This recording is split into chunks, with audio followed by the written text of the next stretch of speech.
Hello and welcome to a brand new episode of my Breaking Lies, Building Truth podcast. You are so welcome here. We're actually going to continue on this episode on the theme that I talked about last time, that of hurt in romantic relationships. For the purposes of continuity, I'm going to continue using heterosexual relationships as the blueprint from which to talk from. If that's not something you feel comfortable with, feel free to step away. But for the rest of you, I hope that it resonates with you. Now, the amount of resistance that has come my way in even getting to a point of recording this particular episode would suggest that there's clearly something in it, even if it's for just one of you out there, one of you listening. So here goes. Yes, we're looking at hurt in romantic relationships, and in this episode we are looking mainly at men. So to make sure I stay on track with this one, I've written down a few notes. So for those of you listening, you might hear a few clicks while I'm on my laptop. So yeah, going straight for the jugular, I started off in this season talking about the silent majority, and then I moved into hurt in romantic relationships. And I kind of want to tie the two of those together by saying to many of you men out there in relationships, you are actually dating a narcissist. You are dating a narcissistic female, and as a result you have become part of that silent majority. Whether you're aware of it or not, perhaps deep down you know that you are, but if you've followed me in the past, you'll have heard me talk about sometimes it's easier in life for us to buffer and to band-aid rather than having to go there, rather than having to deal with the issue or deal with the wound. I know that might be quite surprising for some of you women out there to hear, but many of us women are narcissists, and if you don't think you are, well, there's quite possibly you are one of them. Now, don't get me wrong, being a narcissist is very different to carrying narcissistic tendencies. We all have narcissistic traits in us. You see it so much in young children, the I want, what about me? Sadly, for many of us, men and women, we may grow up, but we don't necessarily, or we grow older, but we don't necessarily grow up. So we can be women, but we might be in women's bodies, but we're little girls still in the inside. We're still that little princess. We are grown men, but we're still little boys in our needs and in our demands. And unfortunately, if we're not careful, those narcissistic traits, if not dealt with, means that as we grow older, we start to develop a spirit of entitlement. If we don't deal with those narcissistic traits as we get older, if we don't start to become more selfless, then that can grow into narcissism. And for a lot of you men out there, you are in relationships with narcissistic women. Narcissism, the root of narcissism is insecurity.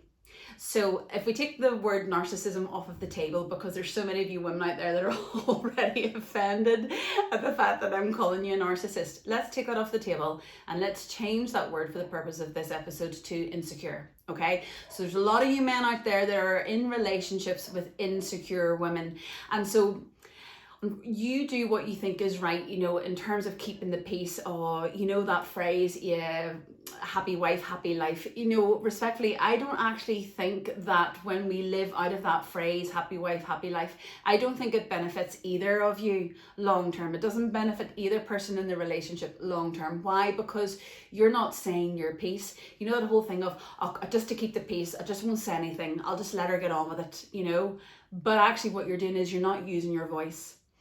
You're becoming part of that silent majority. And so because you're not speaking your mind, your feelings attached to that emotion, your feelings attached to that situation, you are now swallowing, and that goes down inside of you. And how that begins to manifest, because I've talked to you about this before, if we don't deal with our emotions, our feelings, our thoughts, it will manifest itself in a different way in our bodies. And a lot of the time with you gentlemen, the way that it manifests itself is that you actually start to shut down. You become quite passive, or you can become passive aggressive. You actually start to detach. You start to become a poor listener. And often we hear women talking about, he's so arrogant, he's so ignorant, he never listens to me, he never, he doesn't seem like he cares about me, he's not interested in me. Well, not always, but if we trace that back, probably somewhere in there has been a conversation or two that has taken place where the woman has operated out of that narcissism, and as a result, the man your soul starts to get chipped away at. you start to be browbeaten. You know, when you hear about talking about women who nag, you know, often women will say, I've asked him 20 times and he'll never do it. We women aren't aware sometimes of just how much we emasculate the men in our worlds. If that was the other way, we wouldn't dare call that narcissism. But if it was the other way around, and if we women in a relationship with a man, if he was kind of somewhat beating us down with his language, with his behavior, with the way in which he treated us, well, we would say he was being narcissistic, okay? But we women don't believe that we are, but actually women, we can be.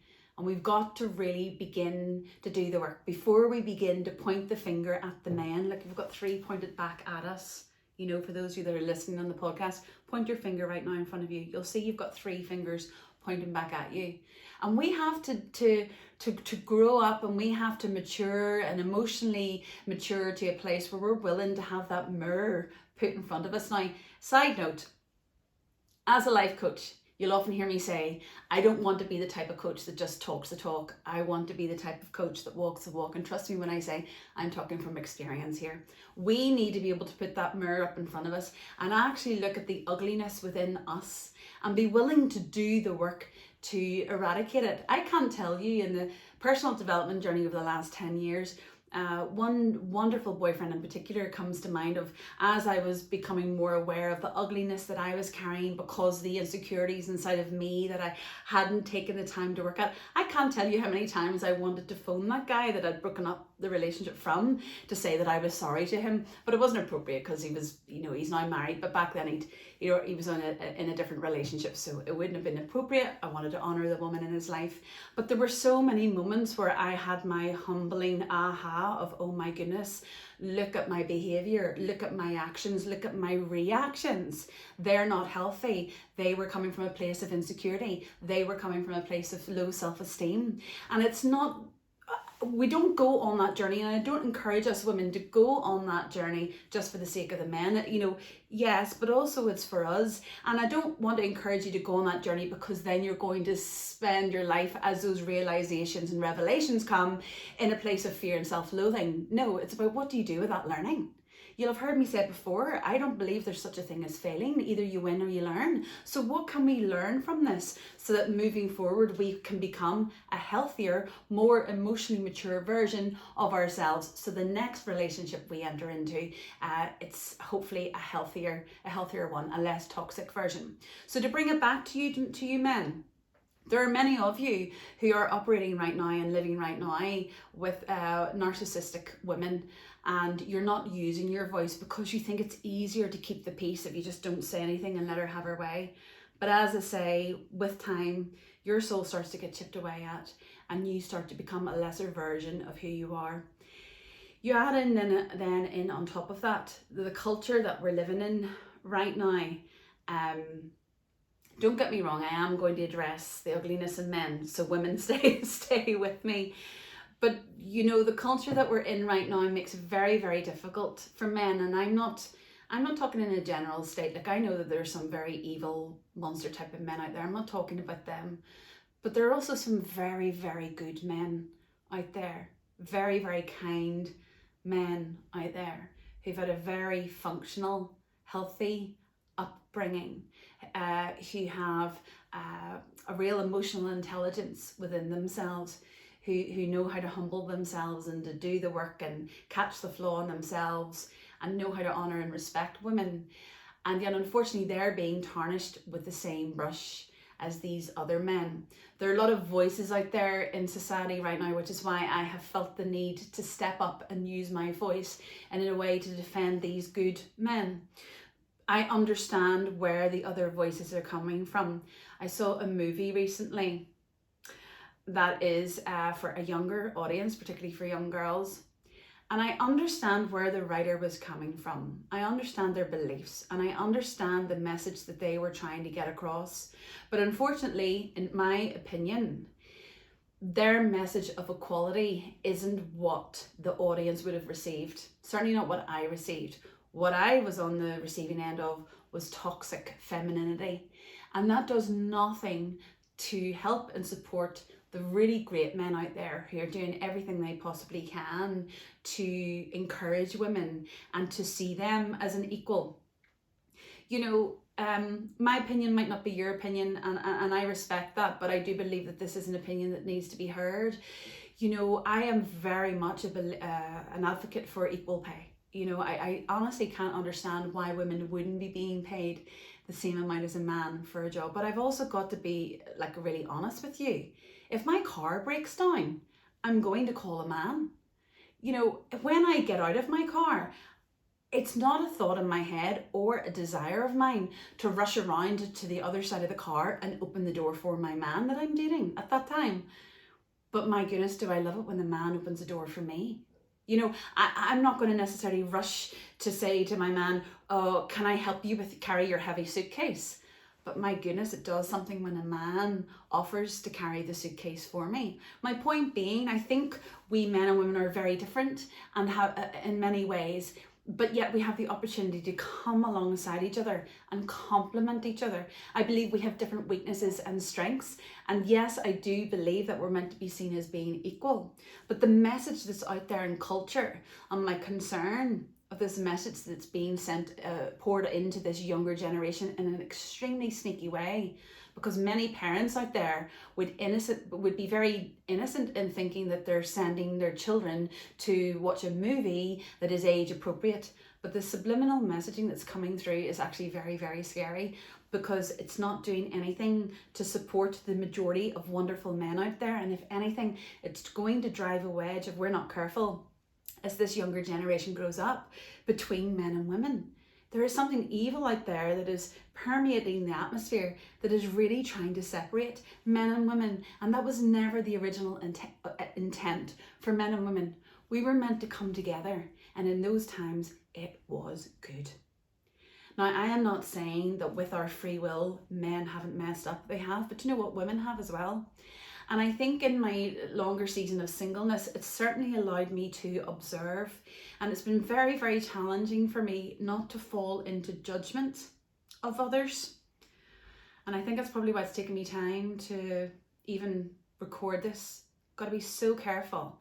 But in my observations, and perhaps it hits home a little bit more in my singleness, but when I see sometimes, especially out in public, how women talk to their husbands and talk to their long-term boyfriends, with their long-term partners, the way they talk to their men in front of others is mind-blowing, because I know for a second a lot of those women in particular, if the roles were reversed and their men were to speak to them the way they spoke to their men in public, well, it would be World War III. And so what I'm seeing happening in a beautiful, pure intent and desire for women to be seen and to be heard and to be treated as an equal. What's happening is there's an awful lot of toxic coming through. There is a lot of anger coming through, and there is a lot of double standards coming through. And that makes it very, very hard in today's society for men to know what is the right thing to say? What is the right thing to do? Do I ask permission or do I not ask permission? You know, do I approach or do I wait to be approached? Do I speak or do I remain silent? It's just something that I think I want us to be aware of. If you're following my podcast, if you're watching, it's because you know that, like, it does exactly what it says in the tin, my podcast. It's about breaking lies and building truth. And I just really want, even if this is just for one woman out there or one man, and I'll start to talk to you men in a minute about where I think you're not helping yourselves. You know, I really want to break through into people's mindsets that we all need to humble ourselves, myself included. We really need to humble ourselves when it comes to this spirit of entitlement that we all carry. Remember, I was talking earlier in this podcast about, if you want to see narcissism at its best, look at children. I want. You know, that has continued into adult life. And again, this is where the world's culture, we've got to be so careful. It's done so sneakily with, you know, the iMac and the iPad and the iPhone and the selfie and the self-care. And even when, as a life coach, when I'm talking about self-care, I have to work so hard to ensure that I am breaking down self-care in a way where you know that that self-care isn't about being selfish. Often the analogy I'll use when it comes to self-care is, you know, if you're building a house, if your life is a house, if you believe that in your life that you are the foundation, in other words, you have so many responsibilities, you men and women, you're in marriages, so you've got your spouse to think about, you might have children, you could children to think about, you might have a mortgage to think about, you might work in a job where you have a team of people that you're responsible for, and whatever, you might have elderly parents to take care of, whatever your responsibilities are, you know, you might feel like you are the foundation, and on top of you is poured in all of these responsibilities. If that foundation isn't strong,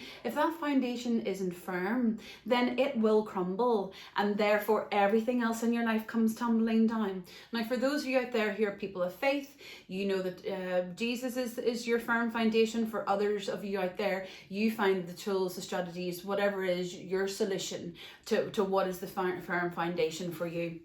On top of that, part of that firm foundation has to be your self-care. So whether for you that self-care is prayer, or it is something more, you know, practical, like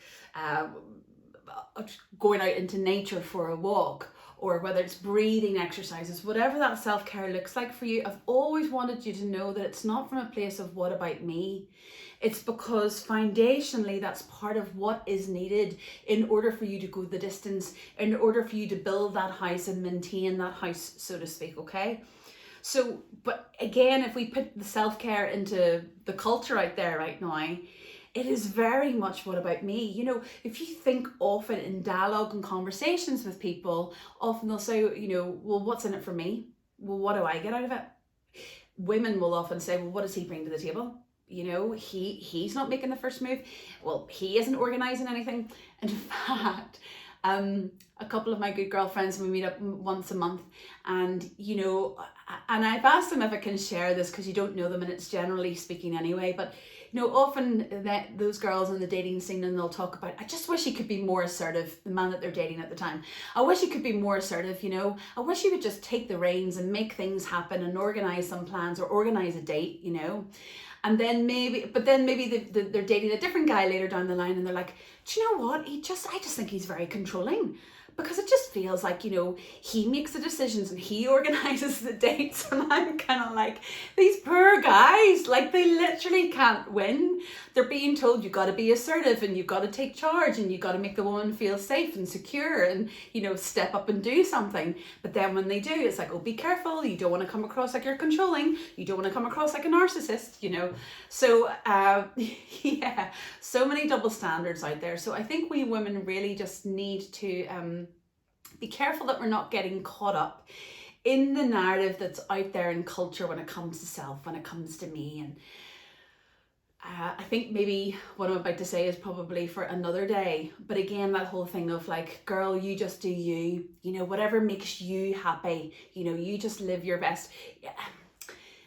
If we're not careful, there's quite a selfish narrative that's creeping in that messaging. But yeah, I do feel like that is for another time. I want to bring it back to the men.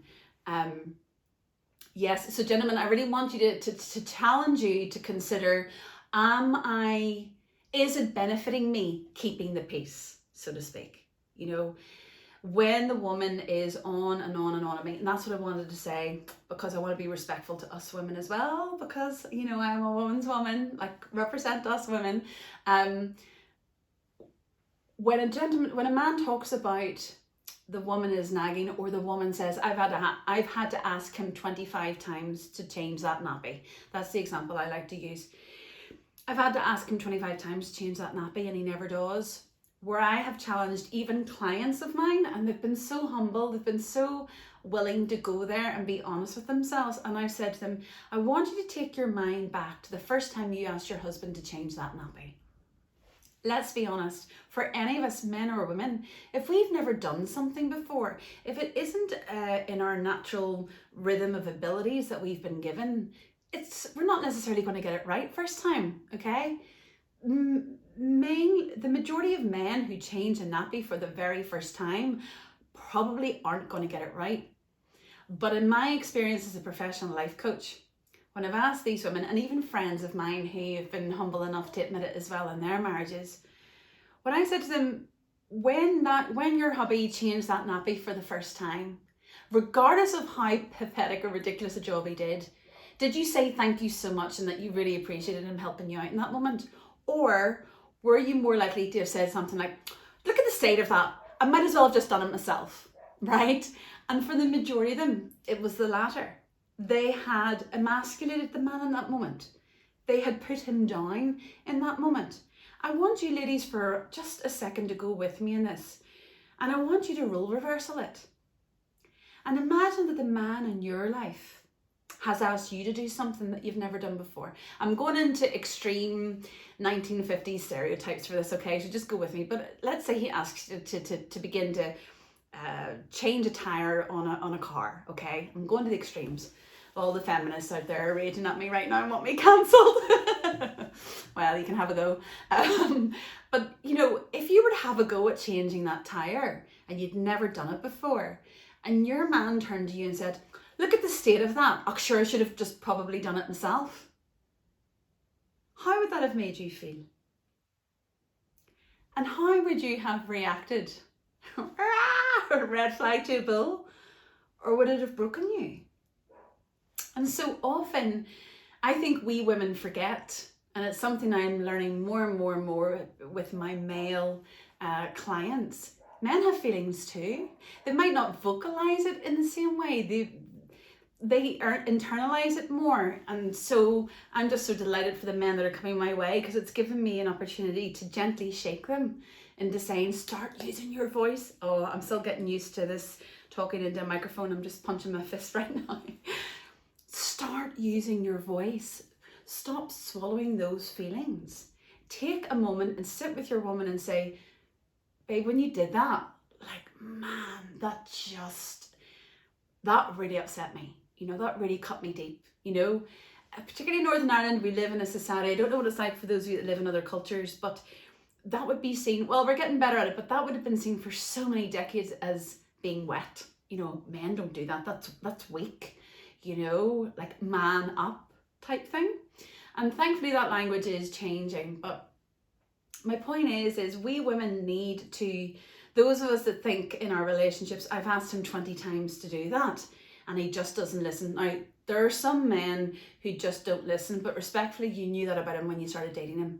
And that connects back into the previous episode when we talked about the red flags. They're there. The red flags are there. It's breaking my heart at the minute. Friends of mine who are having to sadly step away from their marriages, and it's breaking my heart when I hear them say, do you know what? It was there. The red flags were there at the beginning. It's heartbreaking. The red flags are there. And I really want to encourage you women who are maybe single or who are in the beginnings of a relationship right now, or who are at a crossroads in your relationship and you're thinking about stepping away from it.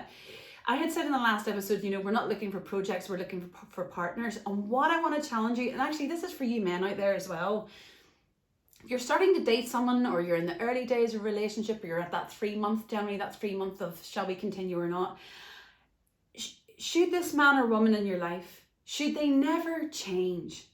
If all of who they are today is all they're ever going to be, is it enough? Because if it's not, set them free. Okay? It's not fair on them. It's not fair for you to continue in a relationship, you ladies, to continue in relationships with men who from the early days, there are many things about them that irritate you. Now don't get me wrong, we women are not perfect. We have our flaws, we have our insecurities. Men and women, we're both of us work in progress, okay? But when we're with the people that we're meant to be with, there is a grace that comes for their weaknesses, for their insecurities, for those little things that would maybe irritate somebody else. For example, you might be somebody that normally, you know, you don't like mess. You get with a guy, he's very messy, but from the outset you find that you have the grace for it and you allow yourself to fall in love with him, and really his mess doesn't really matter in the grand scheme of things. Where there are others of you ladies, other ladies out there who really do not like mess at all, and you've started dating a guy and he is super, super messy, and he may never change, and his messy ways irritate you so much. So for somebody else, it's not a big deal. But for you, actually, it is a big deal. It does actually have to become one of your non-negotiables. Now, that might sound really extreme, but you're talking about committing and getting into covenant if you get married to this man who you intend to live with for 20, 30, 40, God willing, potentially 50 years, right? And with all the stresses and strains that come with work and financial pressures and raising children, if before you even let your heart go in this relationship with a man, you know it really super irritates you to be around messy men, then that has to become one of your non-negotiables, regardless of how ridiculous that looks to others, because you will, if you remain with that man, you're going to live a very irritated, unhappy life in that marriage. You're going to carry a continuous anger, and that man, because you nag at him continually about the mess, he's going to feel emasculated. He's going to feel less than. You're effectively telling him you are a failure. And I know from my professional experience that phrase is the one that breaks men the most. Why? Because that is one of the biggest lies that you men live under. You think that you're a failure. I'm getting emotional, that's the truth coming up. You think you're a failure. Now, there's no excuse for men who are narcissists. There is no excuse for it. There is no excuse for men in relationships who, when the woman gets her brave on and uses her voice and says, look, there are issues in our marriage, there are issues in our relationship, there is no excuse for the man that turns around and says, not my problem. You're the one with the issues, I'm fine. You know, that's pride. And if you're a man out there who is in a relationship with a woman who has been brave enough and vulnerable enough to use her voice and tell you that, and you're listening to this today, it's with purpose. Because if you have found yourself saying, well, it's not my problem, I don't have any issues, it's you. If you get yourself sorted, sweetheart, then we'll be okay. Can I tell you, you're carrying a spirit of pride. And when you carry a spirit of pride, you need to prepare for the fall, because it will come. It will come. And it might not come in the relationship, because you might have been in, what's the word that I would use? Well, it doesn't matter, I won't use a describing word, but you might have chosen a woman who you know is willing to be subservient, who you will say jump and they'll say how high, and they're willing to walk on eggshells and do whatever it is that you want them to do, because that actually fills a need in you, that actually fills an insecurity in you. So the fall might not come in your relationship, but trust me when I say, because of your pride, you will fall in another area of your life. So good luck to you if that's how you want to remain. But if you're hearing me, gentlemen, if you're hearing me today, and the woman in your world has got her brave on and had that conversation with you, you have an opportunity to humble yourself. You can come away from listening or watching this podcast, and if my words keep resonating with you, if you can't shake what I'm saying, then there's mercy there. There's an opportunity there for forgiveness. There's an opportunity there for you to humble yourself. There's an opportunity there for you to come alongside your woman and say to her, hey, I'm so sorry. I wasn't aware. Maybe there is. I don't even really know. We've all got our blind spots. Can you help me? And for a man to say, can you help me? That is a real man. Okay? That type of vulnerability is the essence of a real man. There was something else I wanted to say. Yes, let me give you an example from my own life. I was in a not so great relationship many moons ago. We were young. We shouldn't have been together. It was a toxic relationship. Let's put it like that. And a number of years after that, I had a few boyfriends in between. And then I started dating this chap, and something happened on a night out and it triggered me. And ladies, that's the other thing. You've got to recognize your triggers. I said this in the previous episode. If something happens in your current relationship or with your new man that triggers you, You need to go deal with that and don't be using him as your punch bag, right? And so something happened on a night out. He said or did something in company and it triggered me. And I went and did the work quietly myself. I knew it wasn't him. And he was so good. I wasn't going to use him as a punch bag. I had too much respect for him. So I went and I did the work quietly with him myself. But I also knew that it was a conversation that I could see where it was coming from, but I also knew that it was a conversation that needed to be had. I needed to take my boyfriend on the journey with me. I owed that to him. I owed that honor and respect to him to be able to say, hey, because of this, I now am like this. I now react like this. So, that's just not going to go well for me. But because of that previous relationship where every time I spoke, my voice was shut down, it always ended up in an argument. For me to sit down and get my brave on and use my voice and say to this guy, when that happened, ABC, my heart was beaten out of my chest. I wonder, men or women out there, if you can attest to this when you've tried it. My heart was beaten out of my chest. Throat went super dry, palms sweaty, all the reactions, right? So I sat down with him and I said, hey, we were out, you said this, you did this is how it made me feel. And I waited and he went quiet and he said, okay. And he put his head down. Okay. And I was just waiting. I was waiting for waiting for the narcissist to come jumping out and to begin gaslighting and like, yeah, well, let me tell you about you. That's what I was expecting. And instead he lifted his head and he said, I'm so sorry that my actions made you feel that way. What can we do moving forward to ensure that I never make you feel like that again? Let me just say this again, because on the spot, I was like, marry me. He said, I'm sorry my actions made you feel that way. What can we do to ensure that I never make you feel like that again? Every woman is like, give me that man right now. Gentlemen, lean in and hear this, right? But it works both ways, Women, we need to take this humility on board as well in our relationships. What was so wise about that man, to this day, I still do not know whether he agreed with me or not. Because in that moment, he didn't make it about himself. He didn't say, well, I disagree with you. He didn't say, well, you're wrong. He didn't say, yeah, well, should I tell you about all the times you do that version of what you're talking about to me? He didn't. In hindsight, he could have, but he didn't. I don't even know, as I say, if he agreed with me in that moment, but he chose instead to honor me and to respect me. He chose to listen. He heard what I was saying. He recognized that something he had done unconsciously had hurt me, and he didn't like that. He didn't like that he had hurt me, and he wanted to do everything in his power as a team together to ensure that that didn't happen again. So many of us men and women carry a spirit of entitlement. So many of us are proud, and so many of us carry wounds. So much so, the majority of us, if we'd found ourselves in that situation, what would our reaction have been? I want you to take a moment now and just think. If your partner, if your spouse was to turn to you and say, when that happened, this is how you made me feel in company. Be honest with yourself. How would you react?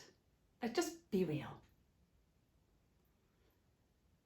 And if you're part of probably the 93% of us that have reacted out of a then we've got to ask ourselves, how come? Where does that come from? Take your partner off of the table for a second and just think, could it be something deeper than your present relationship? Could that reaction within you be coming from something else? Is there part of you that needs to be humbled? Is there a part of you in this relationship where this relationship will only work for you? Yeah, so long as he does everything that you want him to do in the way that you want him to do it, yeah. Otherwise, we're going to have a problem. Because if the roles were reversed, we women would watch a man do that to a woman and call it narcissism. Okay? So it works both ways. We women cannot be rolling up our sleeves and getting out our placards and be cheering on and encouraging and pioneering for equality if we're not even willing to do it in our relationships. even on that reality show that I was talking about, the amount of gaslighting that the women were doing. Sorry, I was talking about the reality show in the previous episode, beg your pardon, if for those of you that haven't watched the previous episode. In that reality show, the amount of gaslighting that was going on from women in that show towards the men, the women were carrying such a spirit of entitlement. But underneath that entitlement, it was clear to see that they were wounded. And as I said to you before, we women have to go and work out our wounds and stop using the men in our lives as punch bags for previous hurts. But having said that, another thing that I've written down here, with you men, a lot of the way in which you carry yourself now as an adult, I said this earlier before, there are many men out there, and we women can attest to this because we've experienced it or we've at the least witnessed it, many men walking around out there, but you're actually little boys. You haven't grown up. And it's because deep down inside, you're still hugely insecure. You haven't done the work. You're not willing to do the work. It's not been role modeled to you. And for a lot of men out there, when women do pull them up on their bad behavior, often the men will they'll say it's like because they never had a male role model. Okay, they'll blame the father, the non-existent father, the passive father, the angry father. But actually, men, something I want you to take away from this podcast, that is not where your wound comes from. For the majority of you, that is not where your wounds come from. For the majority of you men out there, your wounds actually come from your mother.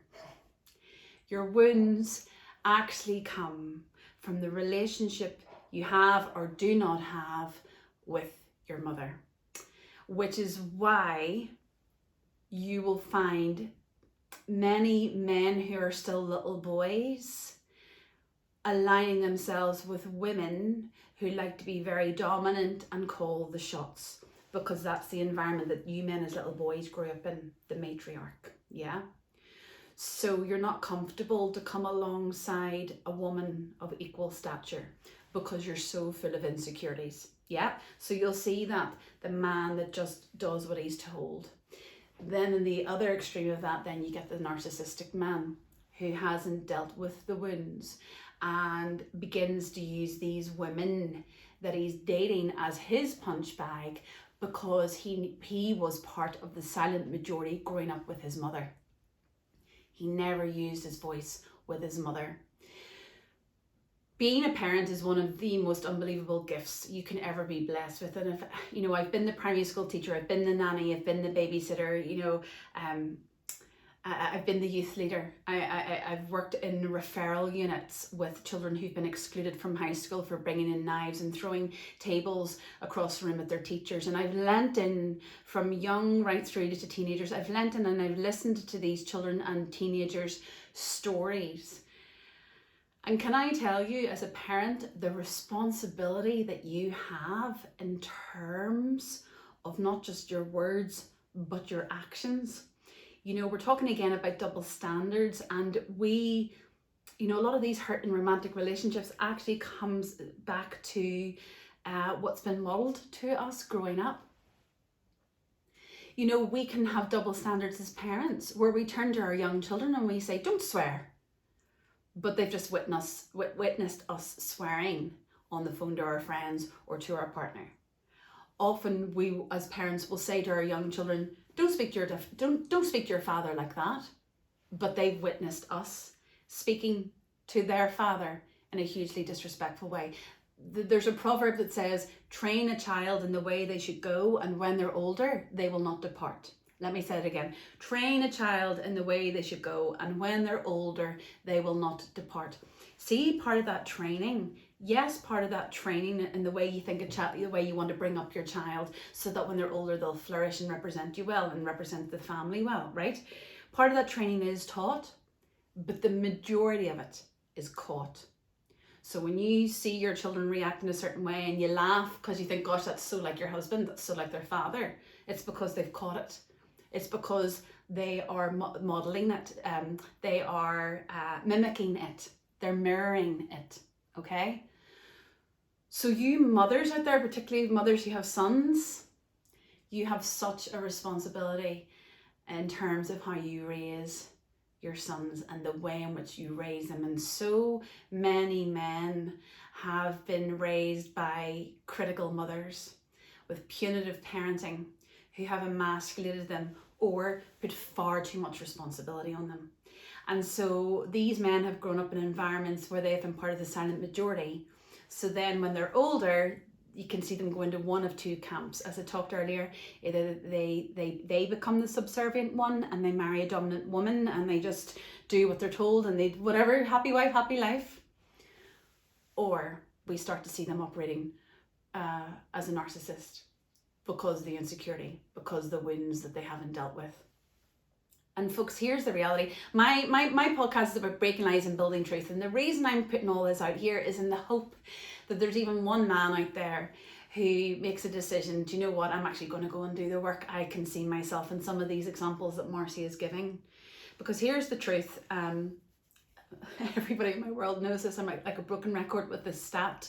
7, not 17, not 70, 7% of the population are willing to do the work. It's because it's painful. They don't want to have to go there. But as a result of going there, can I encourage you men out there, if there's anything I'm saying that's resonating, whether it's you need to go and have a conversation with your spouse, or perhaps you need to just go and get some professional support and go talk to somebody. Honestly, it is worth it. Doing the work is worth it. And I am so passionate about marriage, and I'm so passionate about motherhood, and I suppose in my long season of singleness, it is allowing me to observe things in a way that maybe when you're in it, you just don't see it. And that's the heart behind this podcast episode for all of you today when it comes to hurt and romantic relationship, and particularly you men. I'm just looking down my list here to make sure that I've hit everything that I wanted to hit. Yeah, there is something out there that is really trying to drive a wedge between men and women, and it's not right, and it's evil. And you'll hear me talk about this often, and even when I did the women's series, and I spoke in a couple of the episodes of my women's series on my YouTube channel, and in that you'll hear me talk about a film I'd seen that was just a beautiful role model of how men and women can work alongside each other. I'm a great believer in men and women coming together, and the women's strengths complementing the men's weaknesses, and the men's strengths complementing the women's weaknesses. But if there are two things that are so lacking in today's society, from men towards women and women towards men, it's honor and respect. And I know a lot of women will be very quick to say amen when it comes to men. We've witnessed it, we've seen it, we've read about it. The lack of honor, the lack of respect that men have put on women. But ladies, there is a counterfeit. There is a lie of a narrative out there. It's a counterfeit narrative. It's very, very close to the truth, but it's actually shimmied its way over to being a lie. It's not the truth. The narrative that's out there in terms of us women and placing honor and respect in our desire to be seen and to be heard, in our desire to be honored, and in our desire as women to be respected, the message has been taken to the extreme. And to bring it back to that movie, as I said, I know what the writer was trying to do, but for me it didn't land. The message that's going out to these young girls in today's society isn't honor and respect men. It is women are important and women should be valued and women should be seen as being an equal. Yes, it does give you that message, but it says in order to do that, the way that we do that is that men are the enemy. The way that we do that is to emasculate the men. The way that we do that is to disrespect them and dismiss them and treat them like a bit of muck on the bottom of our foot. For centuries, we women have been treated like muck on the bottom of a man's foot, and I hear that and I get that, and we were never meant to be that. And it's great to see women rising up and beginning to use their voice in when it's done in a healthy way. But also, we were never meant to lord it over men in the same way that men have in the past lorded over us. We women were never ever meant to lord it over men. We were meant to come alongside each other, because when man and woman came alongside each other, it was good.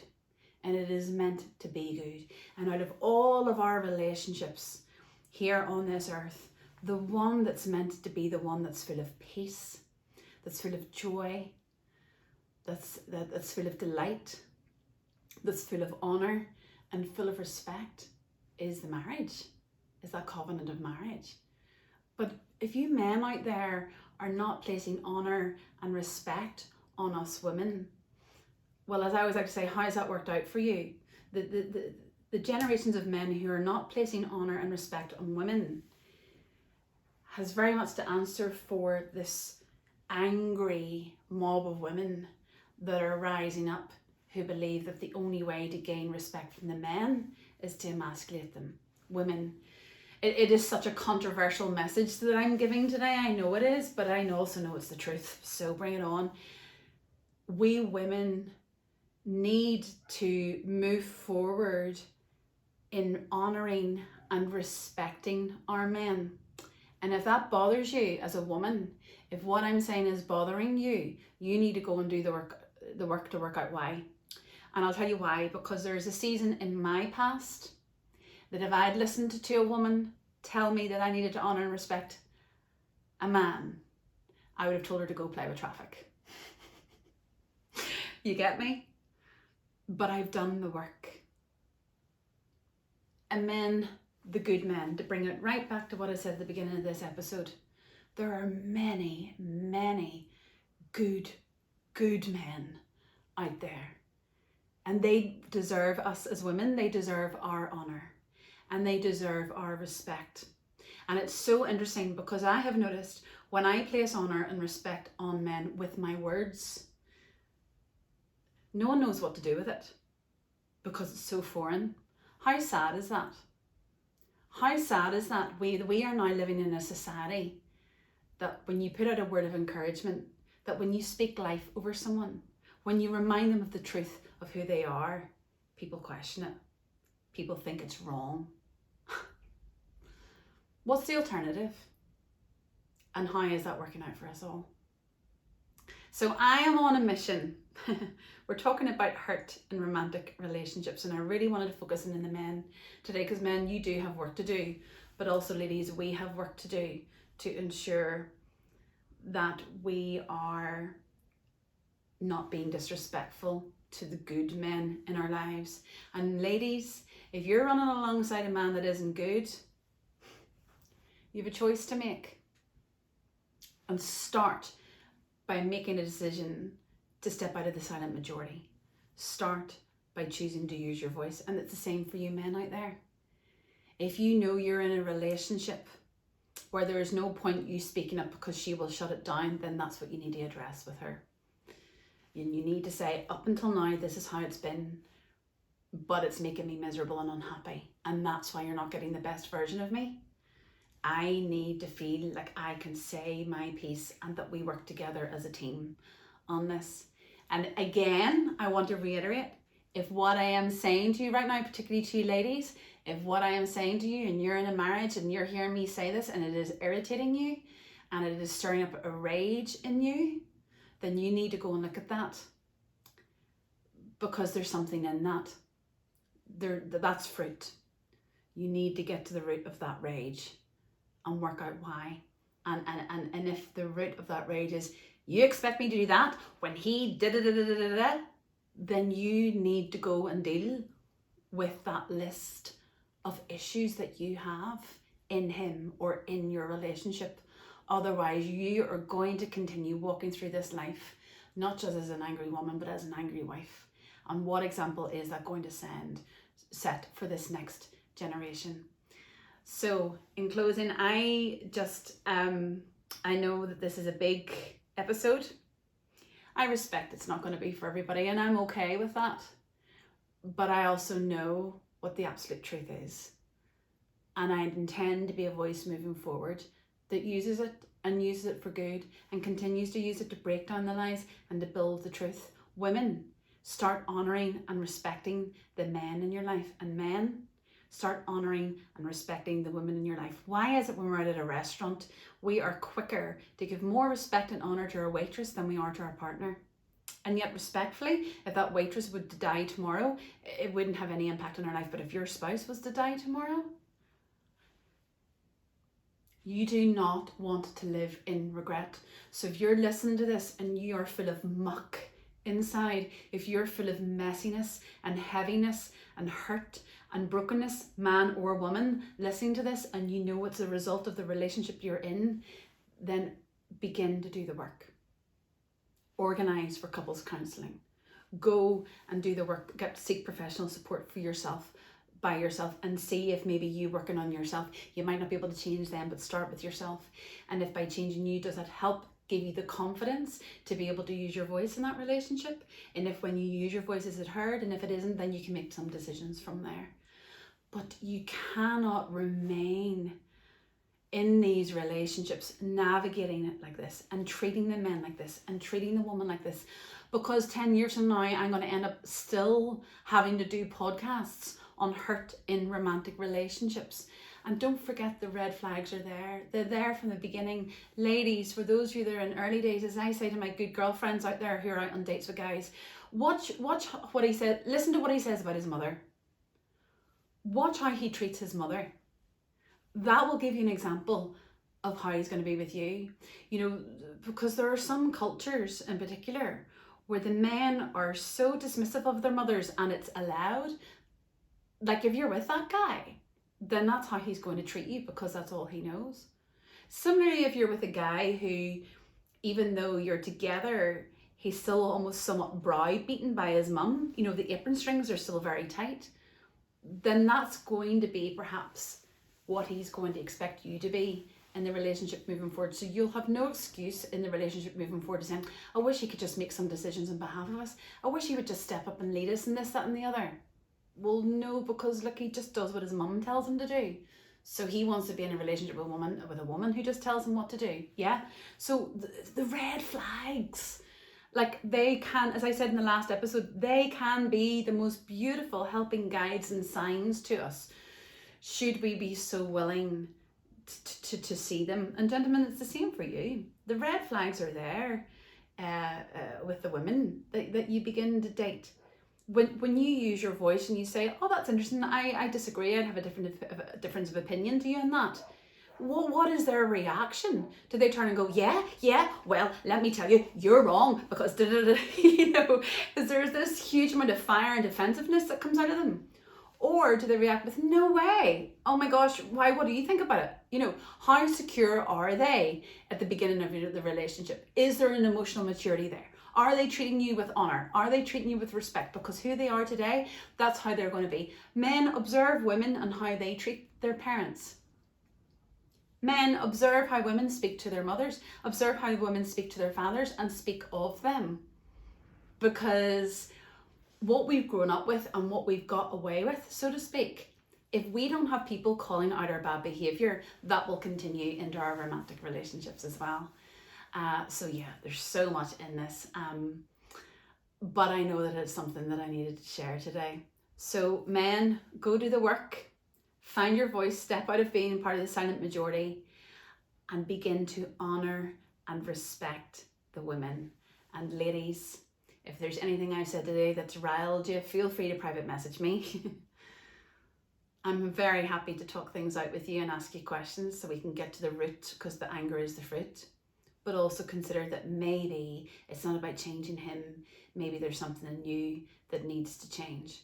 But for those of you that find yourself in relationships that are toxic, do what you need to do to step away from them, because we're not meant to have a huge amount of hurt in our romantic relationships. They're meant to be the one place that we can feel safe, and that we can feel secure, that we can run to our spouse and feel uplifted and feel encouraged and feel complimented. Yeah?